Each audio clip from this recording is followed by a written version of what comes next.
ओम शांति। शिव बाबा की याद जब गहरी होती है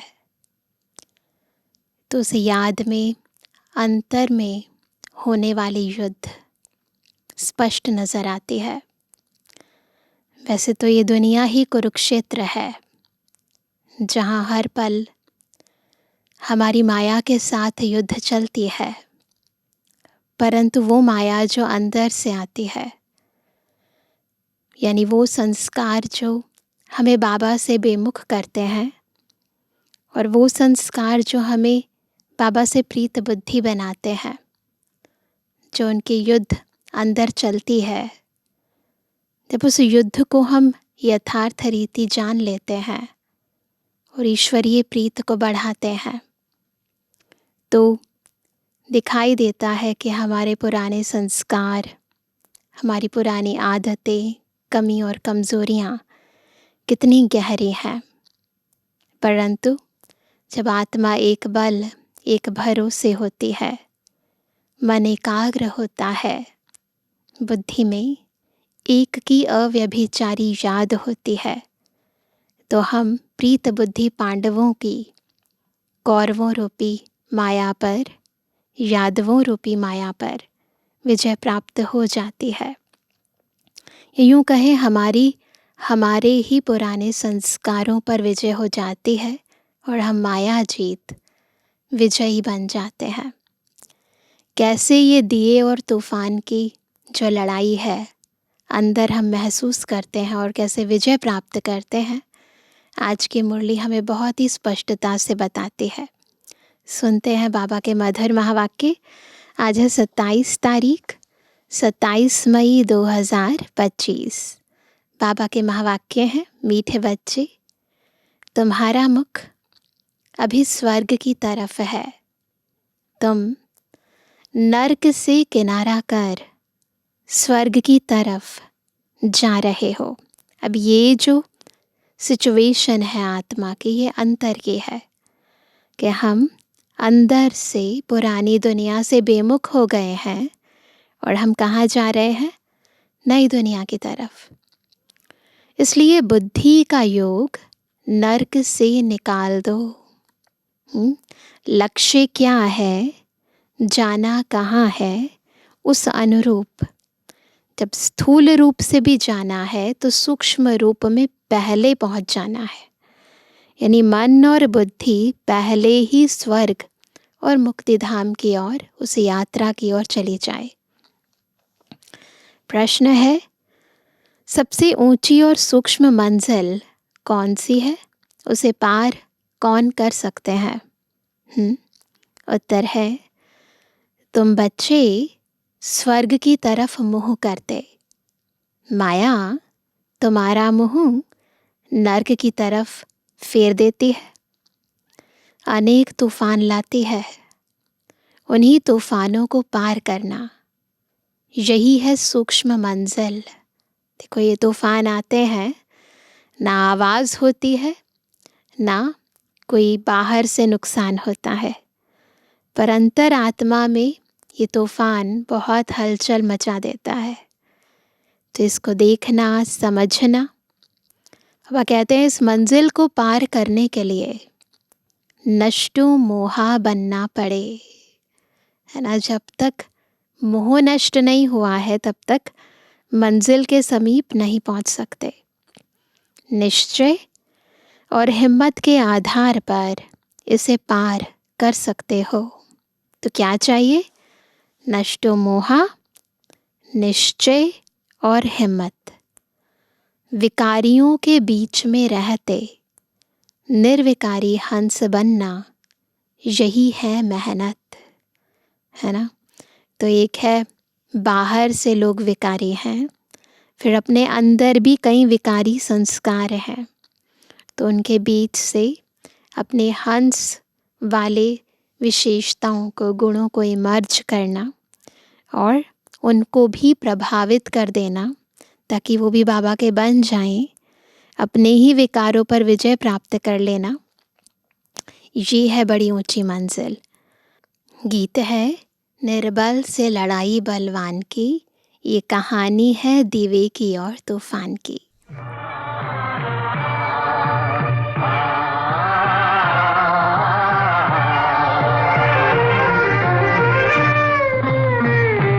नींद बल से लड़ाई बलवान की, नींद बल से लड़ाई बलवान की।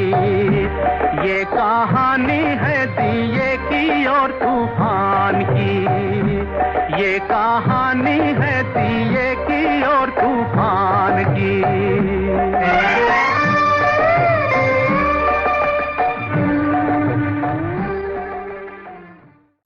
ओम शांति। बच्चे जो सेंसिबल हैं वह अर्थ तो अच्छी रीति समझते हैं। जिनका बुद्धि योग शांति धाम और स्वर्ग तरफ है उन्हों को ही तूफान लगते हैं। क्योंकि तूफान कौन क्रिएट करता है? माया क्रिएट करती है। अगर हम माया के विरुद्ध कार्य करते हैं, जो चीज़ें बाबा की श्रीमत अनुरूप हैं वो माया के विरुद्ध हैं, तो फिर माया लड़ती है। बाप तो अभी तुम्हारा मुंह फेरता है। अज्ञान काल में भी पुराने घर से मुंह फिर जाता है। जब शादी होती है तो फिर जब ससुराल जाती है बेटी, तो क्या करती है वो? अज्ञान काल में अपने मायके से मुंह फेर लेती है। फिर नए घर को याद करते रहते हैं। कब तैयार हो? पुराना घर जो है वो भी जब टूटता है और नया बनाते हैं तो भी ऐसे ही होता है कि मन और बुद्धि नए की तरफ लग जाती है, पुराने के बारे में ज़्यादा सोचते नहीं हैं। अभी तुम बच्चों को भी ध्यान में है कब हमारे स्वर्ग की स्थापना हो, फिर सुख धाम में आएंगे। इस दुख धाम से तो सबको जाना है। सारी सृष्टि के मनुष्य मात्र को बाप समझाते रहते हैं, बच्चे अभी स्वर्ग के द्वार खुल रहे हैं। अब तुम्हारा बुद्धि योग स्वर्ग तरफ जाना चाहिए। हेवन में जाने वाले को कहा जाता है पवित्र, हेल में जाने वाले को अपवित्र कहा जाता है। गृहस्थ व्यवहार में रहते भी बुद्धि योग हेवन तरफ लगाना है। न रह रहे हैं हेल में, रह रहे हैं गृहस्थ व्यवहार में, पर मन बुद्धि से कहाँ है? स्वर्ग में है। समझो बाप का बुद्धि योग हेवन तरफ और बच्चे का हेल तरफ है, तो दोनों एक घर में रह कैसे सकते? विचारधारा बदल जाते हैं। क्योंकि जो हेल में रहने वाले हैं वो दुनिया को दूसरे नज़र से देखते हैं, है ना, देहिक नज़रिए से देखते हैं। और जो हेवन में जाने वाले हैं वो आने वाली दुनिया कैसी होगी, आने वाले दुनिया के अनुरूप हमारे संस्कार कैसे होने चाहिए, उस अनुरूप व्यवहार में आते हैं। तो दोनों में रात और दिन, है ना, हंस और बगुलों वाला अंतर हो जाता है। तो बाबा कहते हैं हंस और बगुले इकट्ठे रह ना सके, बहुत मुश्किल है। उनका बुद्धि योग है ही 5 विकारों तरफ। वह हेल तरफ जाने वाला, वह हेवन तरफ जाने वाला होता है ना। एक ही घर में है, 2 बच्चे होते हैं, दोनों अलग अलग तरीके से सोचते हैं। किसी को कुछ पसंद है, दूसरे को कुछ और पसंद है। लेकिन जब अपोजिट संस्कार हो जाते हैं तो फिर रात दिन फिर युद्ध की समय जैसे लगता है कि हमेशा ही चल रहा है। कभी बाहर से युद्ध चल रहा है, कभी अंदर से युद्ध चल रहा है, तो युद्ध की संभावनाएं बनी रहती हैं। तो बाबा कहते हैं दोनों इकट्ठे रह ना सके, बड़ी मंजिल है। बाप देखते हैं हमारे बच्चे का मुंह हेल तरफ है, हेल तरफ जाने बगैर रह नहीं सकता। फिर क्या करना चाहिए? पता चल जाता है ना, संस्कारों को देखकर, स्वभाव को देखकर। तो फिर ऐसा लगता है कि ये तो उस तरफ जाने वाला है। फिर ऐसे में क्या करना चाहिए? ज़रूर घर में झगड़ा चलेगा, कहेंगे यह भी कोई ज्ञान है, बच्चा शादी ना करे, है ना। डेफिनेटली अगर ज्ञान में चलने वाले हैं तो यही चाहेंगे कि हमारे बच्चे भी ज्ञान में चले। बाबा कहते हैं गृहस्थ व्यवहार में रहते तो बहुत है ना, बच्चे का मुख हेल तरफ है, वह चाहते हैं नरक में जाएं। बाप कहते नरक तरफ बुद्धि योग ना रखो, परंतु बाप का भी कहना मानते नहीं, फिर क्या करना पड़े। इसमें बड़ी नष्टो मोहा स्थिति चाहिए। अब इसमें क्या होता है, बच्चा भले हल में है, लेकिन बाप का जो बुद्धि योग है वो होगा तो बच्चे में, तो फिर वो जो मोह है उसके कारण दुख होता रहता है कि मेरा बच्चा है, उसको मैं कह रहा हूँ फिर भी कहना नहीं मान रहा है ना। तो फिर वो अंदर आत्मा दुखी होती रहती है, पीड़ा में रहती है। इसलिए बाबा कहते हैं नष्टो मोहा हो जाओ। यह सारा ज्ञान आत्मा में है। बाप की आत्मा कहती है इनको हमने क्रिएट किया है ना। अंदर से आत्मा कहती है ना कि इनको हमने क्रिएट किया है। मेरा कहना नहीं मानते हैं, मेरा बेटा और मेरा कहना नहीं मानता है ना। किसी और का बेटा कहना ना माने चलेगा, कोई फ़र्क नहीं पड़ता, लेकिन मेरा बेटा होकर मेरा कहना ना माने तो दर्द होगा। तो ये जो मेरापन है बाबा चाहते हैं ये हटा दे। मेरा कौन हो जाए, एक बाबा और कोई मेरा नहीं। कोई तो ब्राह्मण भी बने हैं, फिर बुद्धि चली जाती है हेल तरफ, तो वह जैसे एकदम रसातल में चले जाएंगे। तो बाबा बता रहे हैं, है ना, बिल्कुल अटेंशन खिंचवा रहे हैं कि अगर बाबा के बच्चे बने हो लेकिन बुद्धि हेल तरफ है, हेल में जो बच्चे जा रहे हैं उनकी तरफ है, तो फिर रसातल में चले जाएंगे, फिर प्रोग्रेस नहीं हो सकती, है ना। तो बुद्धि बिल्कुल मिट्टी में। बच्चों को समझाया गया है यह है ज्ञान सागर की दरबार। भक्ति मार्ग में इंद्र की दरबार भी गाई जाती है। पुखराज परी, नीलम परी, माणिक परी, बहुत ही नाम रखे हुए हैं। कहते हैं ना इंद्र सभा थी और उसमें अलग अलग तरह की परियां थी, क्योंकि ज्ञान डांस करती है ना, तो दिखाते हैं कि अप्सराएं डांस करती हैं, लेकिन बाबा कहते हैं हम आत्माएं ज्ञान डांस करती हैं।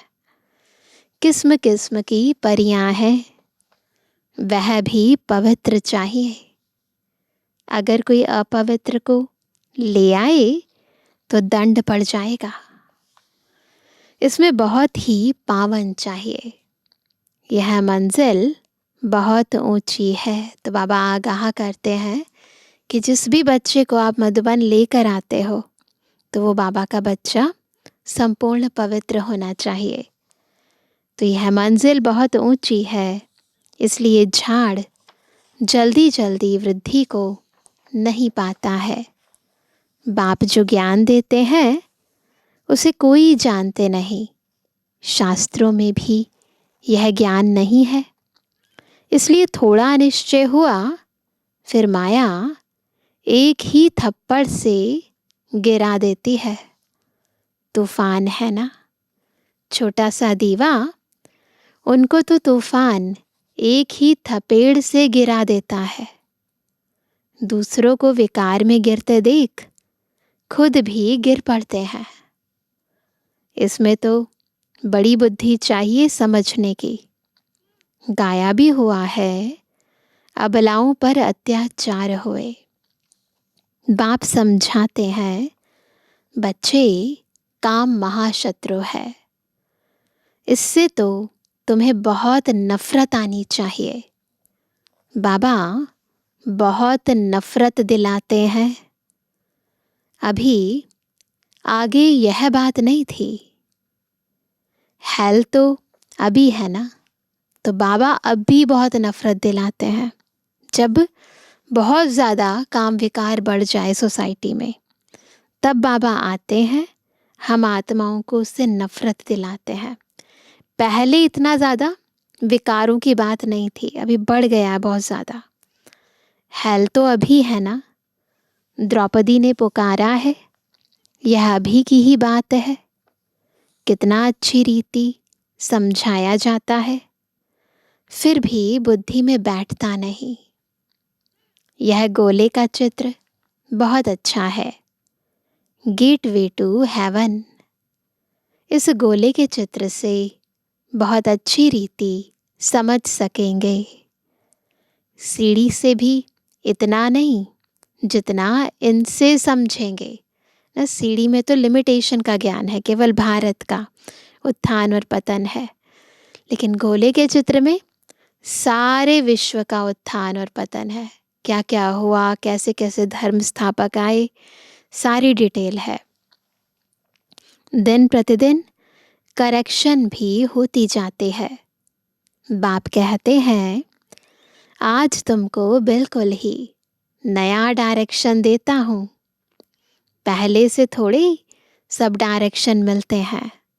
यह कैसी दुनिया है, इसमें कितना दुख है, कितना बच्चों में मोह रहता है। बच्चा मर जाता है तो एकदम दीवाने हो जाते, अथाह दुख है। ऐसे नहीं कि साहूकार हैं तो सुखी हैं। अनेक प्रकार की बीमारियां लगी रहती हैं, फिर हॉस्पिटल्स में पड़े रहते हैं। गरीब जनरल वार्ड में पड़े रहते हैं, साहूकार को अलग स्पेशल रूम मिल जाता है।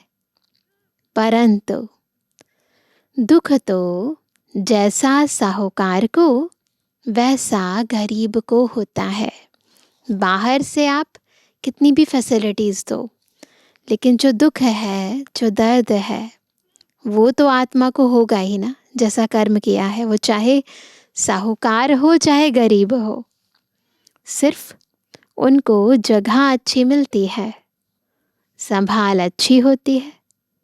अभी तुम बच्चे जानते हो, हमको बाप पढ़ा रहे हैं। बाप ने अनेक बार पढ़ाया है। अपने दिल से पूछना चाहिए, हम पढ़ते हैं व नहीं। खुद ही खुद से पूछो, हम पढ़ते हैं, इतने सीरियस हैं? कितने को पढ़ाते हैं? अगर पढ़ाएंगे नहीं तो क्या पद मिलेगा? रोज रात को अपना चार्ट देखो, आज किसको दुख तो नहीं दिया। श्रीमत कहती है, कोई को दुख ना दो।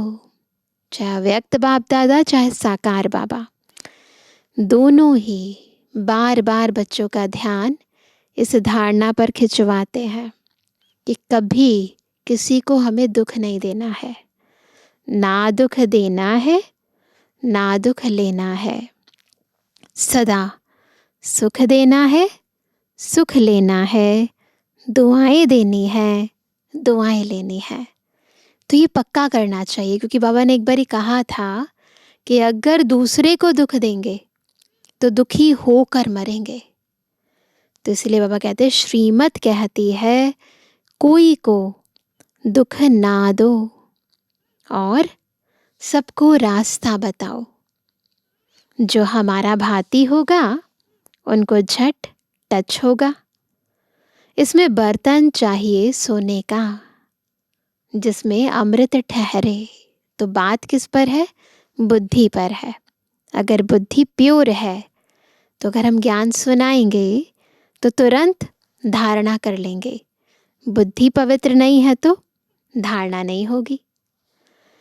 जैसे कहते हैं ना, शेरनी के दूध के लिए सोने का बर्तन चाहिए, क्योंकि उसका दूध बहुत भारी ताकत वाला होता है। तो क्या होता है, सोने का बर्तन होगा ना तभी ठहरेगा, नहीं तो दूध फट जाएगा। यहाँ भी बाबा का ज्ञान पावरफुल है। इसको बुद्धि में धारण करने के लिए बुद्धि पवित्र सोने जैसी चाहिए। बाबा कहते हैं उनका बच्चों में मोह रहता है। कोई को देखा तो एकदम उछल पड़ेगी। शेरनी की बात कर रहे हैं बाबा। समझेगी बच्चे को मार न डाले। यहाँ भी बहुत है जिनका पति बच्चों आदि में मोह रहता है। खुद ही चेक करो कितना रहता है। अभी तुम बच्चे जानते हो स्वर्ग का गेट खुलता है। कृष्ण के चित्र में बड़ा क्लियर लिखा हुआ है। इस लड़ाई के बाद स्वर्ग के गेट्स खुलते हैं। वहाँ बहुत थोड़े मनुष्य होते हैं। बाकी सब मुक्ति धाम में चले जाते हैं। सजाएं बहुत खानी पड़ती हैं। जो भी पाप कर्म किए हैं एक एक जन्म का साक्षात्कार कराते सजाएं खाते रहेंगे। फिर पाई पैसे का पद पा लेंगे। याद में न रहने के कारण विकर्म विनाश नहीं होते हैं। कई बच्चे हैं जो मुरली भी मिस कर लेते हैं। तो एक है बाबा का ज्ञान ठहरना, फिर है ज्ञान सुनना भी ज़रूरी है, तभी तो ठहरेगा ना। तो मुरली भी मिस कर लेते हैं। बहुत बच्चे इसमें लापरवाह रहते हैं। समझते हैं हमने नहीं पढ़ी तो क्या हुआ, हम तो पार हो गए हैं। तो ये ओवर कॉन्फिडेंस जो है ना, फिर हमें बहुत घाटा डालता है। मुरली की परवाह नहीं करते हैं। ऐसे देह अभिमानी बहुत हैं। वह अपना ही नुकसान करते हैं। बाबा जानते हैं, इसलिए यहाँ जब आते हैं तो भी पूछता हूँ, बहुत मुरलियाँ नहीं पड़ी होंगी, पता नहीं उनमें कोई अच्छी पॉइंट्स हो। तो बाबा साकार में पूछते थे, पता चल जाता था। तो वह कहते बहुत सारी ऐसी मुरलियाँ होंगी जो मिस की होंगी, फिर हो सकता है उसमें कुछ ऐसी इम्पोर्टेंट पॉइंट हो। पॉइंट्स तो रोज़ निकलती हैं ना। ऐसे भी बहुत सेंटर्स पर आते हैं, परंतु धारणा कुछ नहीं, ज्ञान नहीं। श्रीमत पर नहीं चलेंगे तो पद थोड़े ही मिलेगा। तो पद पाना है तो श्रीमत पर चलना है। और श्रीमत क्या कहती है? बाबा को याद करो और डेली मुरली सुनो। सत बाप सत टीचर की ग्लानी कराने से कभी ठोर पा ना सके, परंतु सब तो राजाएं नहीं बनेंगे, है ना। ज्ञान बाबा सबको बराबर देते हैं, लेकिन धारणा सब नंबरवार करते हैं। क्यों? क्योंकि सब तो राजाएं नहीं बनेंगे, प्रजा भी बनती है। नंबरवार मर्तबे होते हैं ना। सारा मदार याद पर है। जिस बाप से विश्व का राज्य मिलता है उनको याद नहीं कर सकते। सोचो, कोई छोटी भी चीज़ देता है, थोड़ा बहुत भी देता है, तो उसकी याद बार बार आती है। और जो बाबा हमें स्वर्ग की बादशाही देते हैं, विश्व का राज्य देते हैं, बाबा कहते हैं उन्हें याद नहीं कर सकते। तकदीर में ही नहीं है तो फिर तदबीर भी क्या करेंगे। बाप तो कहते हैं याद की यात्रा से ही पाप भस्म होंगे, तो पुरुषार्थ करना चाहिए ना। बाबा कोई ऐसे भी नहीं कहते कि खाना पीना नहीं खाओ। यह कोई हठ योग नहीं है। चलते फिरते सब काम करते जिसे आशिक माशूक को याद करते हैं, ऐसे याद में रहो। उन्हों का नाम रूप का प्यार होता है। जो दुनिया में आशिक माशूक होते हैं, लैला मजनू इत्यादि होकर गए हैं, बाबा कहते हैं उनका भी कैसे याद होती है। नाम रूप का होता है, उसके नाम को याद करते हैं, रूप को याद करते हैं। कहीं भी बैठे होंगे याद आता रहेगा। यह लक्ष्मी नारायण विश्व के मालिक कैसे बने, किसको भी पता नहीं है। तुम तो कहते हो कल की बात है, यह राज्य करते थे। मनुष्य तो लाखों वर्ष कह देते हैं। जो हमारे शास्त्रों में लिखा है उसमें तो लिखा है लाखों वर्ष। माया ने मनुष्यों को बिल्कुल ही पत्थर बुद्धि बना दिया है, दिमाग से काम नहीं लेते हैं। अभी तुम पत्थर बुद्धि से पारस बुद्धि बनते हो।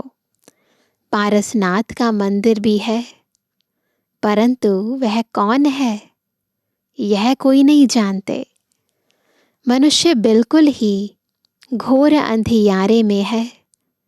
अब बाप कितनी अच्छी अच्छी बातें समझाते हैं, फिर हर एक की बुद्धि पर है। बाबा बहुत अच्छी तरह समझाते हैं, लेकिन धारणा बुद्धि के आधार पर होती है। तो बाबा कहते हैं पढ़ाने वाला तो एक ही है, पढ़ने वाले ढेर होते जाएंगे। गली गली में तुम्हारा स्कूल हो जाएगा, गेटवे टू हेवन। मनुष्य एक भी नहीं जो समझे कि हम हेल में हैं। बाप समझाते हैं सब पुजारी हैं, पूज्य होते ही हैं सतयुग में, पुजारी होते हैं कलयुग में। मनुष्य फिर समझते भगवान ही पूज्य, भगवान ही पुजारी बनते हैं। आप ही भगवान हो, आप ही यह सब खेल करते हो। आरती गाते हैं तो भगवान को इनडायरेक्टली करते तो ग्लानि ही है, कहते आप ही सब कुछ करते हो, आप ही सुख भी देते हो दुख भी देते हो, ये खेल भी रचते हो। बाबा कहते हैं तुम भी भगवान हम भी भगवान, ऐसे कहते हैं। दुनिया वाले भगवान के बारे में यही कहते हैं ना कि हम सब में भगवान है, सर्वव्यापी है। तुम भी भगवान हो हम भी भगवान हैं। कुछ भी समझते नहीं है। यह है ही रावण राज्य। तुम क्या थे अब क्या बनते हो। बच्चों को बड़ा नशा रहना चाहिए। बाप सिर्फ कहते हैं मुझे याद करो तो तुम पुण्य आत्मा बन जाएंगे। बाप बच्चों को पुण्य आत्मा बनने की युक्ति बताते हैं। बच्चे, इस पुरानी दुनिया का अभी अंत है। मैं अभी डायरेक्ट आया हुआ हूँ। यह है पिछाड़ी का दान। एकदम सरेंडर हो जाओ। तो बाबा हमें राय देते हैं कि अभी दुनिया खत्म होने वाली है, तो इसीलिए एंड के टाइम पर क्या करेंगे, सब कुछ बाबा को अर्पित करेंगे, पूरा सरेंडर हो जाना है। तो बाबा कहते हैं बाबा यह सब आपका है, ऐसे बोलो बाबा को। बाप तो देने के लिए ही कराते हैं, बाबा को नहीं चाहिए एक्चुअली। किसको चाहिए, हम बच्चों को चाहिए, परंतु कुछ पाएं, है ना, बाबा से बेहद की बादशाही पाएं, उसके लिए कुछ करना भी तो पड़ेगा। बिना बीज बोए तो फल नहीं उगता ना। तो इसीलिए बीज क्या है, अभी हमें सब कुछ सरेंडर करना है, तन मन धन सब कुछ तेरा करना है। तो बाबा कहते हैं ऐसे बोलो बाबा यह सब आपका है। बाप तो देने के लिए ही कराते हैं, इनका कुछ भविष्य बन जाए। मनुष्य ईश्वर अर्थ दान पुण्य करते हैं, वह है इनडायरेक्ट, उनका फल दूसरे जन्म में मिलता है। यह भी ड्रामा में नोंद है। अभी तो मैं हूँ डायरेक्ट। तो अभी तक क्या किया हमने, द्वापर युग से ईश्वर के नाम पर दान पुण्य, धर्मशालाएं, भोजन आदि कराना, भंडारा कराते हैं ना, तो भगवान के नाम पर कराया। परंतु अब संगम युग पर डायरेक्ट बाबा आए हैं, तो अभी हमें डायरेक्ट बाबा को देना है। तो बाबा कहते हैं मनुष्य ईश्वर अर्थ दान पुण्य करते हैं वह है इनडायरेक्ट, उसका फल दूसरे जन्म में मिलता है। यह भी ड्रामा में नूंद है। अभी तो मैं हूँ डायरेक्ट। अभी तुम जो करेंगे उनका रिटर्न पदम गुणा मिलेगा। तो ये डायरेक्ट और इनडायरेक्ट में अंतर है। सतयुग में तो दान पुण्य आदि की बात नहीं होती। यहाँ कोई के पास पैसे हैं तो बाबा कहेंगे अच्छा तुम जाकर सेंटर खोलो, प्रदर्शनी बनाओ। गरीब हैं तो कहेंगे अच्छा अपने घर में ही सिर्फ बोर्ड लगा दो, गेटवे टू हेवन, स्वर्ग और नर्क है ना। अभी हम नर्कवासी हैं, यह भी कोई समझते नहीं है। अगर स्वर्ग पधारा तो फिर उनको नर्क में क्यों बुलाते हैं? स्वर्ग में थोड़ी कोई कहेगा स्वर्ग पधारा, वहाँ कोई नहीं कहेगा। वह तो है ही स्वर्ग में। पुनर्जन्म स्वर्ग में ही मिलता है, यहाँ पुनर्जन्म नर्क में ही मिलता है। यह बातें भी तुम समझा सकते हो। भगवान वाच मामेकम याद करो, क्योंकि वही पतित पावन है। मुझे याद करो तो तुम पुजारी से पूज्य बन जाएंगे। एक ही तरीका है। भल स्वर्ग में सुखी तो सभी होंगे, परंतु नंबरवार मर्तबे होते हैं। बहुत बड़ी मंजिल है। कुमारियों को तो बहुत सर्विस का जोश आना चाहिए। हम भारत को स्वर्ग बनाकर दिखाएंगे। कुमारी वह है जो 21 कुल का उद्धार करे, अर्थात 21 जन्म के लिए उद्धार कर सकती है, अगर चाहे तो। हिम्मत चाहिए इसके लिए। अच्छा मीठे मीठे के लिए जन्मवानी बच्चों पे जुर्मानी बाप दादा का दिल जान सको प्रेम से नंबरवार पुरुषार्थ अनुसार याद कर। रूहानी बच्चों की रूहानी बाप दादा को गुड मॉर्निंग, नमस्ते नमस्ते नमस्ते। धारणा के लिए मुख्य सार। पहला, इस पुरानी दुनिया का अंत है। बाप डायरेक्ट आया है तो एकदम सरेंडर हो जाना है। बाबा यह सब आपका है। इस युक्ति से पुण्य आत्मा बन जाएंगे। क्या युक्ति रचनी है? सब कुछ बाबा को सरेंडर करना है। सब कुछ बाबा आपका है, तो इससे क्या बन जाएंगे? पुण्य आत्मा। सेकंड पॉइंट, मुरली कभी भी मिस नहीं करना है। मुरली में लापरवाह नहीं रहना है।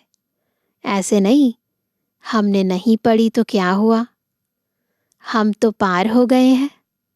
नहीं, यह देह अभिमान है। मुरली ज़रूर पढ़नी है। पक्का कर लें। आज का वरदान है, स्वर्ग को मोल्ड कर रियल गोल्ड बन। हर कार्य में सफल होने वाले स्वपरिवर्तक भव। कैसे बनेंगे स्वपरिवर्तक? जब स्वयं को मोल्ड करके रियल गोल्ड बन हर कार्य सफलतापूर्वक करेंगे। जो हर परिस्थिति में स्वयं को परिवर्तन कर स्वपरिवर्तक बनते हैं, वह सदा सफल होते हैं। इसलिए स्वयं को बदलने का लक्ष्य रखो। दूसरा बदले तो मैं बदलूं? नहीं, दूसरा बदले या ना बदले, मुझे बदलना है। हे अर्जुन, मुझे बनना है। सदा परिवर्तन करने में पहले मैं। जो इसमें पहले मैं करता, परिवर्तन करने में, वही पहला नंबर हो जाता। क्योंकि स्वयं को मोल्ड करने वाला ही रियल गोल्ड है, रियल गोल्ड की ही वैल्यू है। तो कई बारी हमें लगता है कि हम अभिमान में रहेंगे, ज़्यादा बातचीत नहीं करेंगे, है ना, तो फिर इसका मतलब हम बड़े हैं। नहीं, बाबा कहते हैं बड़ा वो जिसे झुकना आता हो, जिसे झुकना आता हो, ह्यूमिलिटी हो ना, जो हर परिस्थिति में अपने आप को मोल्ड करना जानता है। कैसी भी सिचुएशन हो, अपने संस्कारों को, स्वभाव को मोल्ड करके संगठन के बीच खुद को चलाना जानता हो। तो इसलिए बाबा कहते हैं तब हम विश्व के परिवर्तक बन सकेंगे। क्योंकि पहले विश्व परिवर्तन से पहले स्व परिवर्तन जरूरी है। स्लोगन है, अपने श्रेष्ठ जीवन के प्रत्यक्ष प्रमाण द्वारा बाप को प्रत्यक्ष करो। अपने श्रेष्ठ जीवन के प्रत्यक्ष प्रमाण द्वारा बाप को प्रत्यक्ष करो। तो बाबा को प्रत्यक्ष करने के लिए कोई साधन नहीं चाहिए, आपका श्रेष्ठ जीवन चाहिए। आज का व्यक्त इशारा, रूहानी रॉयल्टी और प्योरिटी की पर्सनैलिटी धारण करो।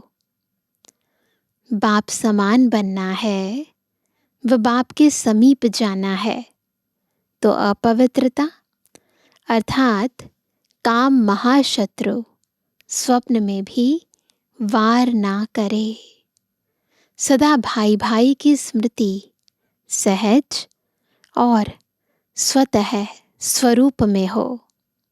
आत्मा के असली गुण स्वरूप और शक्ति स्वरूप स्थिति से नीचे नहीं आओ।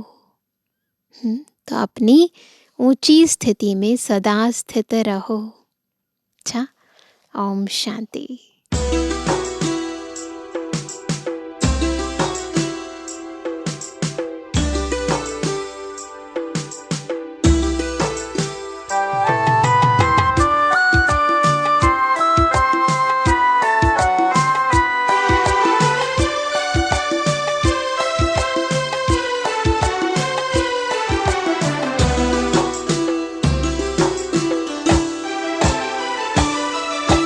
तनिक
अर्पण हो।